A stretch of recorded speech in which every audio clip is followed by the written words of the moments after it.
دوستان سلام ارادتمند، خیلی خوش اومدید به قسمت دیگه از ویدیوکست بشقاب من، جایی که در مورد سهممون از غذا و گاهی از زندگی با هم صحبت میکنیم.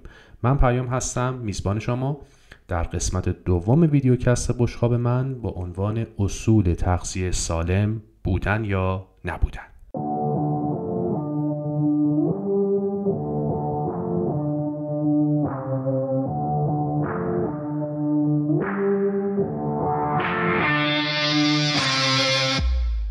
خیلی خوش اومدید به قسمت دیگه ای از ویدیوکست بشقاب من.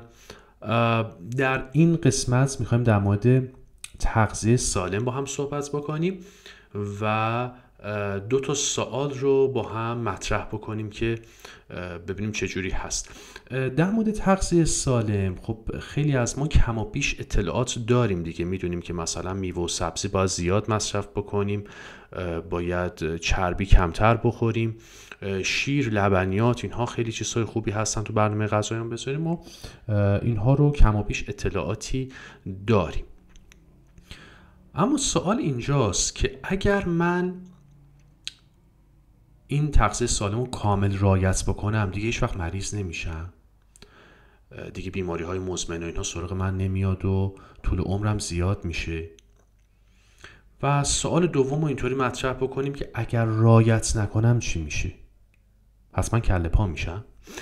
2 سوالی هست که خوبه در مورد صحبت بکنیم، اما قبلش بریم سراغ اصول تغذیه سالم از نگاه سازمان بهداشت جهانی و یه ریویو با هم بکنیم و بعد بریم سراغ پاسخ این سوالات.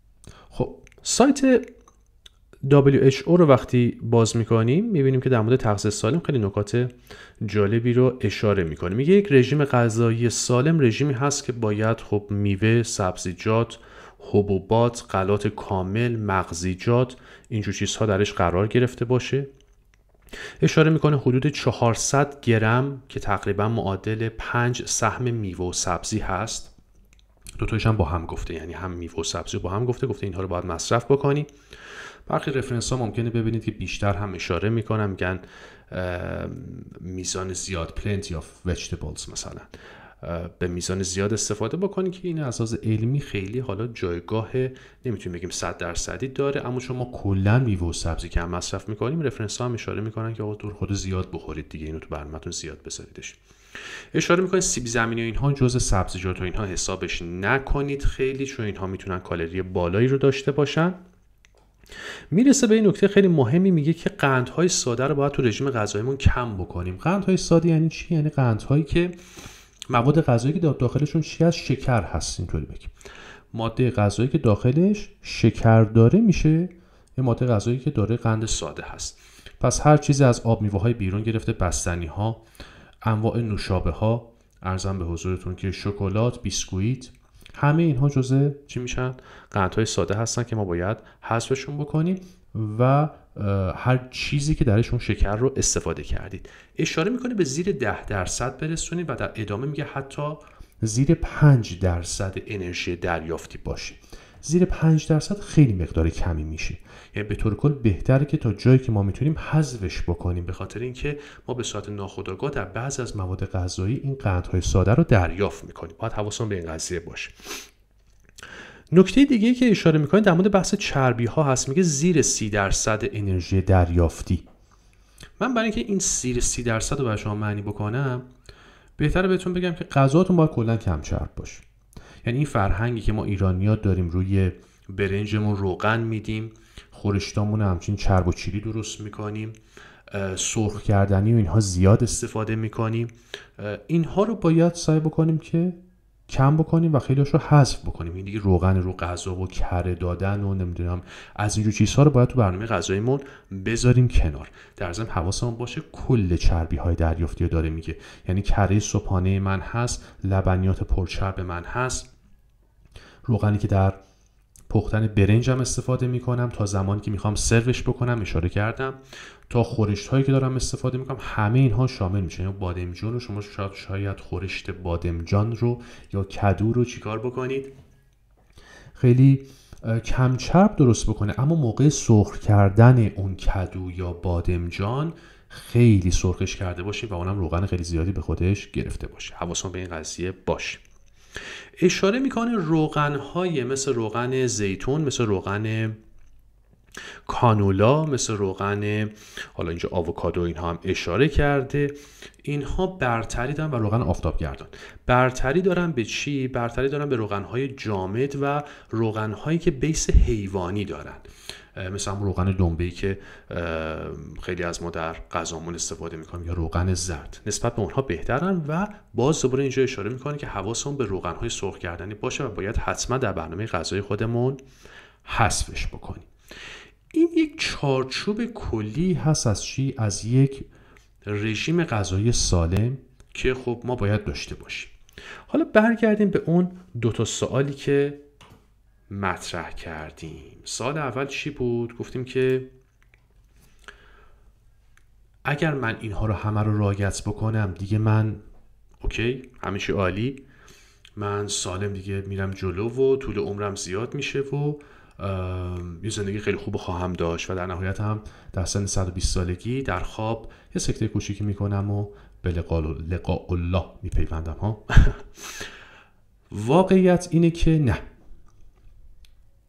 واقعیت اینه که شما اگه تغذیه سالم داشته باشید 100% نمیتونیم این قضیه رو بذاریم که من حتما طول عمرم زیاد میشه، من حتما هیچ بیماری نمیگیرم. بخاطر اینکه خیلی از بیماری ها منشأ ژنتیک دارن، وراثتی هستن. بسیاری از بیماری ها منشأشون از محیط هست. حالا غذا هم جزء محیط محسوب میشه، اما محیط منظورم چی هست؟ مثل آلودگی هوایی که داریم، آلاینده های صوتی که دور برمون هست، استرس ها، تنش هایی که روزمره هممون باهاش در ارتباط هستیم و خیلی همونم واقعا اذیت میکنه. خب همه اینها میتونن تاثیر بذارن و ریسک بیماری های مزمن رو در ما زیاد بکنن. تغذیه سالم میتونه اینها رو کم بکنه.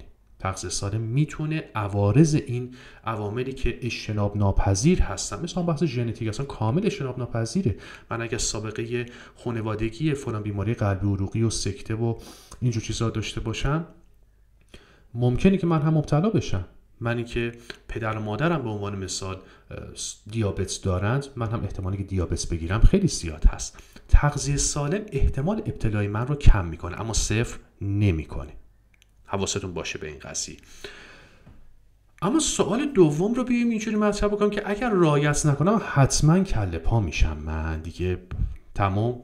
آقا مثلا رژیم غذایی اینطوری، فرهنگ غربی دارم، فست فودی زیاد میخورم، نمیدونم لبنیاتم پرچرب، اصلا لبنیات کم چرب برای من معنایی نداره، حتما باید برم از فلان ماسبندی بخرم. در اینجا طبق همون گایدلاین WHO و طبق سایر رفرنس ها میخوایم با هم صحبت بکنیم. 3 عامل قرمز رو در تغذیه در نظر بگیرید. یکی همون قندهای ساده که بهتون اشاره کردم. دوم غذاهای فراوری شده. غذای فراوری شده یعنی چی؟ یعنی همین سس کالباسایی که ما داریم استفاده میکنیم، ناگت هایی که هستن، اینایی که سریع الطبخن و بشر یک دستکاری درشون کرده که ما بتونیم اینها بهتر نگهشون داریم. نمکسودشون کرده. مثلا یک نوع کالباسی در بازار من دیده بودم هست، به جایی که بیاد از مواد حالا نگهدارنده مثل نیترات و نیتریت، همین ترکیباتی که در سس کالباسا میزنن، بیاد از اونها استفاده بکنه، اومده بود از نمک استفاده کرد، اونقدر شور بود نمیشد خورد. این باز خودش یک عامل خطر هست. و سوم سرخ کردنی ها، یعنی روغن های سرخ کردنی که کجا هستن؟ در انواع غذاها ما داریم ازشون استفاده میکنیم، در هر جایی که بخوایم چیزی رو سرخ بکنیم، و همینطور در قنادی ها. اینها بسیاری از شیرینی ها، بسیاری از مواد غذایی در قنادی ها تولید میشن، با این روغن ها ممکنه باشن. حواسمون به این قضیه باشه. این قنادی ها با تمام احترامی که من باشون قائلم، هم این قند رو دارن، همین چیو، این روغن های سرخ کردنی رو ممکنه زیاد استفاده بکنن و باید حواسمون بهشون باشه، کمتر بریم سراغشون، از دور یک سلامی بهشون بکنیم. فقط اگر شما، من و شما هممون این 3 عامل رو، یعنی چیا شدن؟ قندهای ساده، غذاهای فست فودی و روغن‌های سرخ کردنی رو از برنامه غذایی خودمون حذف نکنیم و خصوصا به صورت روتین در برنامه غذاییمون باشه، به احتمال خیلی زیاد کله پا میشیم. هیچ تعارفی هم نداره با هم. تا جایی که میتونیم باید سعی بکنیم از اینها دوری بکنیم. من کسانی رو میشناسم که کلینیک اومده بودن و میگفتن اصلا اون روغنی که در پخت و پز ما استفاده میکنیم سرخ گردنی. این 3 تا ترکیب، قند ساده، غذاهای فرآوری شده و روغن‌های سرخ گردنی، چیزهایی هستند که بشر خودش درست کرده، دستکاریش کرده که بتونه بیشتر نگهشون داره. این قند رو استخراج کرده، این قند ساده رو میدونید در طبیعت وجود داشته و استخراجش کرده. اون غذای فرآوری شده ترکیبات اون گوشت معمولی بوده. خب گوشت معمولی استفاده بکنیم دیگه، گوشت تازه استفاده بکنیم، چه نیازی حتما بریم سوسیس و کالباس بگیریم که یا غذاهای فرآوری شده بگیریم که اون همه نگهدارنده داخلشون باشه. یا روغن ها تا یه حدی حرارت رو تحمل میکنن، اومدیم ما یه دستکاری درش کردیم که بتونیم همچون جلیز و پلیز بکنه برامون تا صبح بتونیم درش سیب زمینی سرخ بکنیم و مواد غذایی مختلف، کاری که خیلی از فست فودها و رستوران‌ها دارن میکنن. دلشون که برای من و شما نمیسوزه دیگه، قیمت هم که بالاست در جریانی. در مورد این روغن‌های سرخ کردن حواسمون باشه که مامان‌هایی که خصوصا بچه‌هاشون میگن که این چیزی هم نمیخوره، مجبورم دیگه براش سیب زمینی سرخ بکنم و اینها، در آینده چه مشکلاتی ممکنه برای بچه‌شون به وجود بیاد. این 3 تا رو با این دید بشناسیم که ما خودمون اومدیم درش تغییراتی رو ایجاد کردیم که بلای جونمون شدیم. این 3 تا رو خودمون درست کردیم و بلای جونمون شده. این 3 تا رو باید بذاریم کنار. نه اینا باشه تو زندگیمون بدبختمون میکنه. خیلی راحت بگم. این 3 تا جایی که میتونیم باید سعی کنیم ازشون دوری بکنیم. اینها میشن پس در دسته چی؟ مواد غذایی قرمز و تو خط قرمز و رد لاین قرار میگیرن. تو بحث روغن ها اینها هم اشاره کردیم الان طبق گایدلاین WHO که روغن ها یا لبنیات پرچرب یا گوشت های پرچرب این میانه قرار میگیرند. تا جایی که میتونیم باید سعی بکنیم اینها هم به سمت کم چرب ببریم. اینها هم از حدشون بگذره ممکنه برامون دردسرساز بشه. و مواد غذایی سالم هم که دیگه مثل میوه ها، سبزی ها، حبوبات. چقدر این حبوبات عالیه واقعا، فوق العاده. اینو حتما تو برنامه غذایتون بذارید. اینها میشن در دسته دیگه اصطلاحاً گرین لاین یا اون خط سبز و میتونن برامون خوب باشن، تو برنامه‌های روزانه‌مون باید بذاریم. حالا سوال دیگری این وسط به وجود میاد که آقا من زیاد غذا میخورم دیگه، من زیاد کار میکنم و چون زیاد کار میکنم نیاز به انرژی زیادی هم دارم. مثلا این میگه لبنیات پرچرب نخور، مثلا خب اصلا این من باید بخورم، زیاد دارم کار میکنم، من میسوزونم اینها رو. اگر فکر میکنید که واقعا نیاز داریم به این مواد غذایی پرکالری و فکر میکنید که حتما باید انرژی زیادی دریافت بکنید، باید حتما 1 دیس برنج رو بخورید، حتما صبح نصف نون سنگک رو بخورید، حتما شب که میایم باز برنج بخورید، رو برنجتون روغن باشه، از اینجور چیزها، یه توصیه میکنم که یه نگاهی به خودتون بندازید. چجوری؟ خواهش میکنم زمانی که تنها بودید، راحت بودید و اینها، برین جلوی آینه، لباساتون در بیارید و خودتون در آینه به صورت کامل سر تا پا از فرق سر تا نوک پا تماشا بکنید. نگاه بکنید ببینید که ظاهر شما چه شکلی. اگر فردی هستید که هیکل خیلی قشنگی دارید، از خودتون راضی هستید، مشکل خاصی نداره که اوکی. ولی اگه میبینید شکمتون افتاده از این ور بیرون، 2 تا پهلو از این ور افتاده بیرون، 2 تا رون پای گنده که روش هم کلی پوستش حتی حالت چین و چروکم پیدا کرده، قفسه سینه ها نگاه میکنید، خصوصا در آقایان میبینید که این قفسه سینه، این سینه ها حتی حالت آویزون پیدا کرده، بازوها شل. یه همچین وضعیتی رو در خودتون میبینید، حواستون باشه اینجا رژیم غذاییتون غلط. یه نگاهی باز به جسم خودتون بندازید. اگر زانو دردید، اگر کمر دردید، اگر هی ترش میکنید، اگر علائم سوء هاضمه دارید، غذا میخورین دل درد میشین، نمیخورین دل درد میشین، شکمتون به هم میریزه، این تغذیه‌تون غلط.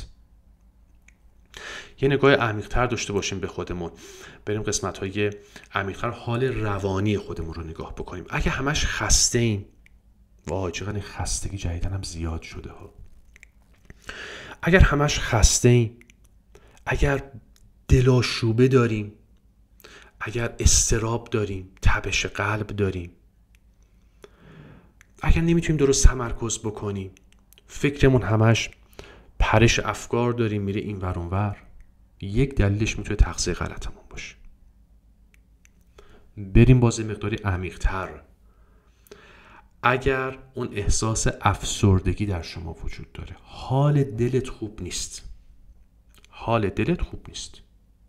یکی از دلایل مهمش چی هست؟ بحث تغذیه است. یعنی میخوام بگم که از ظاهر ما، از دقیقاً از همون ظاهری که ما داریم میبینیم، همون شکم و پهلو و فلان اینها گرفته تا روح ما رو داره چیکار میکنه؟ تحت تاثیر قرار میده. اگر اینا هیچ مشکلی نداشتن، خوب بودی، نوش جون، دمت گرم، قشنگ بزن اون کله پاچه رو صبح بزن، ظهرم که حتما اون ماست پرچرب و اینها بزن، دمت گرم، خیلی هم میچسبه خدا وکیلی. برنج تو هم قشنگ بخور به دل، نوش جونتون. گوشتم حتما گوسفندی استفاده بکنین که چربیش بالاست و خیلی بیشتر میچسبه. اگر این موارد رو نداری، اینها رو میتونید استفاده بکنید. اما اگر هر کدوم از اینها رو داشتین، میتونید برین تو مرحله خطرناک و بعداً برامون چی بشه؟ عوارض ایجاد بکنید. پس خواهش که ازتون دارم لطف بکنید و اینها رو در برنامه غذای خودتون بیشتر رعایت بکنید. سختم نگیریم، با همین ستایی که اشاره کردم میریم جلو. چیا بودن؟ یکی قندها رو من سعی میکنم حذف بکنم. دوم فست فود ها رو سعی میکنم حذف بکنم. سوم روغن های سرخ کردنی. حذفم که دارم بیان میکنم این تا جایی که میتونم استفاده نمیکنم. سعی میکنم محدود بشه، اوکیشنالی، گهگاهی، مناسبتی با دوستام، حالا بعد یه ماهی یه بار، ماهی 2 بار فست فود بخورم. روغن های سرخ کردنی رو تا جایی که میتونم 1-2 بار استفاده کنم. خودم عادت بدم به اینکه اینها سهم من از زندگی نیستند. سلامت باشید. خب خیلی ممنونم ازتون که گوش کردید، نگاه کردید ویدیو پادکست بشقاب من رو. امیدوارم که براتون مفید بوده باشه. خواهش میکنم حتما کامنت بدید، نظر بدید، دیدگاهاتون رو بگید. دیبیت و گفتمان هست که ما رو به نتیجه میرسونه و به همون چیز یاد میده. این که یک نفر بیاد متکلم فقط حرف بزنه، متکلم وحده، درسته، بیاد اونطوری فقط صحبت بکنه، فایده نخواهد داشت. به تنهایی بهتر بگم اثرش کم. اینکه بیایم با هم به گفتگو بشینیم و صحبت بکنیم خیلی بهتر هست. من خودم تو کامنت ها خیلی چیزها یاد گرفتم. همیشه از شما هم خواهش میکنم که حتما کامنت بذارید و با هم در ارتباط باشیم. نظراتون هم حتما به من بگید. دمتون گرمه، ممنونم. ان شاءالله تو قسمت بعد باز میبینمتون. فعلا